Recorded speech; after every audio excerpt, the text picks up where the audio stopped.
Bismillahirrahmanirrahim. Assalamualaikum warahmatullahi wabarakatuh. Nah, di video ini kita akan membahas sedikit tentang konsep dasar penilaian. Sebelum ataupun materi-materi sebelumnya kita telah mempelajari banyak hal tentang dalam perencanaan pembelajaran. Nah, dan ini adalah salah satu konsep dasar pembelajaran ataupun konsep dasar penilaian dalam sistem pembelajaran. Nah, kemudian kita masuk kepada pengertian. Pada Permendiknas nomor 20 tahun 2007 tentang standar penilaian dijelaskan bahwa penilaian adalah proses pengumpulan dan pengolahan informasi untuk menentukan pencapaian hasil belajar siswa. Penilaian tidak sekedar mengumpulkan data siswa tetapi juga pengolahannya untuk memperoleh gambaran proses dan hasil belajar siswa.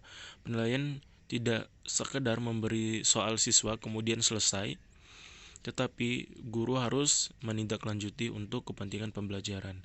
Jadi dapat disimpulkan bahwa penilaian merupakan suatu proses memberikan atau menentukan nilai yang bersifat kualitatif terhadap hasil belajar tertentu berdasarkan suatu kriteria. Nah, kemudian yang kedua, kita masuk kepada fungsi penilaian. Pendapat di sini ada beberapa pendapat, yaitu salah satunya dikemukakan Ari Kunto tahun 2019. Fungsi penilaian adalah penilaian berfungsi selektif dengan cara mengadakan beberapa penilaian. Guru mempunyai mengadakan seleksi atau penilaian terhadap siswanya. Penilaian itu sendiri mempunyai berbagai tujuan, antara lain: satu, untuk memilih siswa yang dapat diterima di sekolah tertentu. Yang kedua, untuk memilih siswa yang dapat naik ke kelas atau tingkat berikutnya. Untuk memilih siswa seharusnya dapat beasiswa, untuk memilih siswa sudah berhak meninggalkan sekolah dan sebagainya. Nah, kemudian yang B, penilaian bersifat diagnostik.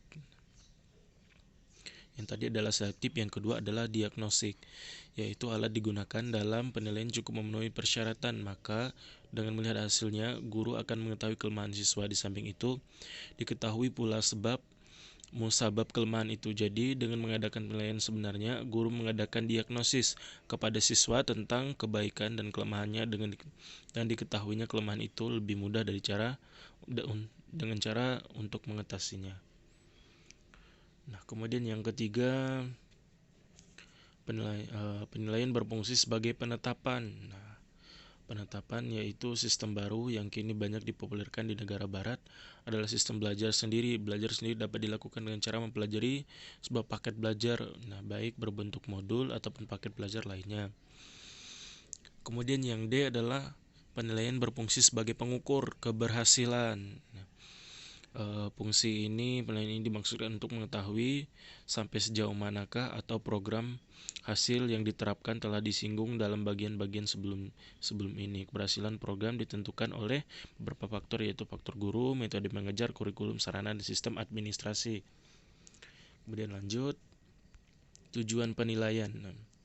Tujuan utama melakukan asesmen atau evaluasi proses pembelajaran untuk peroleh informasi akurat mengenai tingkat pencapaian proses pembelajaran. Nah, ini adalah beberapa pendapat. Salah satunya ada 6, mungkin bisa baca sendiri.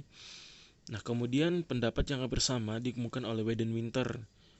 Kemudian Bradford Rashid 2007 mengklasifikasikan tujuan penilaian dalam 4 hal, yaitu diagnostik untuk mengidentifikasi kinerja siswa, kemudian formatif untuk membantu belajar siswa, kemudian sumatif untuk review, transfer, sertifikasi, dan evaluatif untuk melihat bagaimana kinerja guru atau institusi.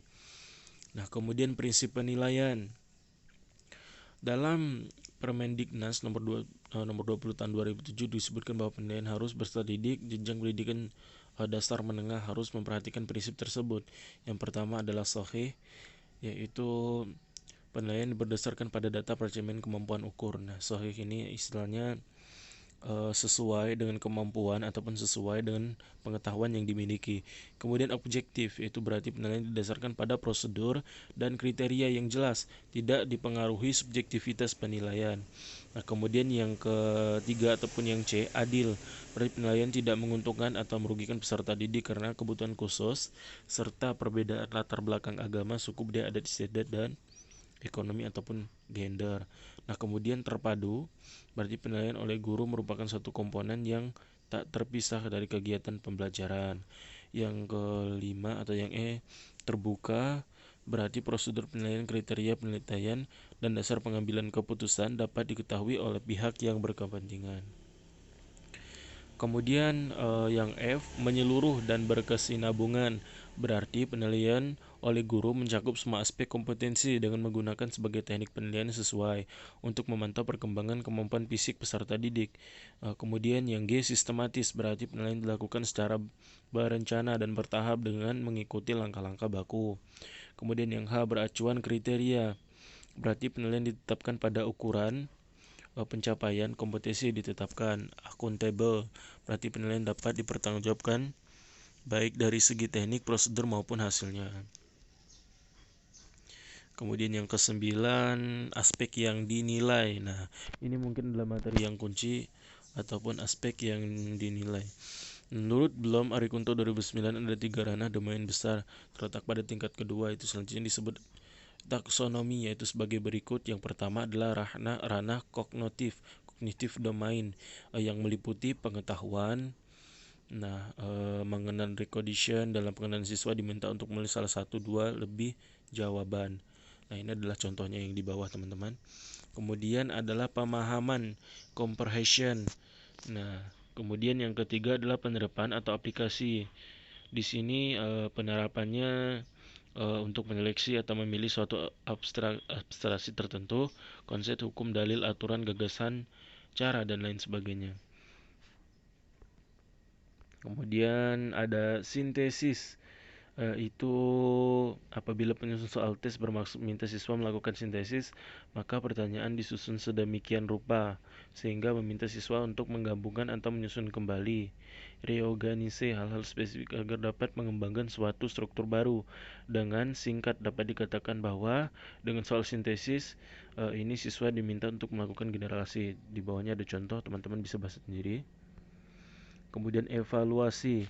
Evaluasi adalah apabila menyusun soal bermaksud untuk mengetahui sejauh mana siswa mampu menerapkan pengetahuan dan kemampuan yang telah dimiliki untuk menilai sesuatu kasus yang diajukan oleh penyusun soal. Mengadakan evaluasi dalam pengukuran aspek kognitif ini sama dengan evaluasi dalam pengukuran aspek afektif, dalam pengukuran aspek menyangkut masalah benar dan salah. Kemudian yang ini adalah ranah efektif domain pandangan atau pendapat opinian. Kemudian C adalah ranah psikomotor. Nah, dari beberapa hasil dapat kita simpulkan yaitu bahwa tentunya dapat disimpulkan bahwa penilaian dasar memiliki cara dan tahap di mana mengenal prinsip, tujuan, dan upaya yang dilakukan.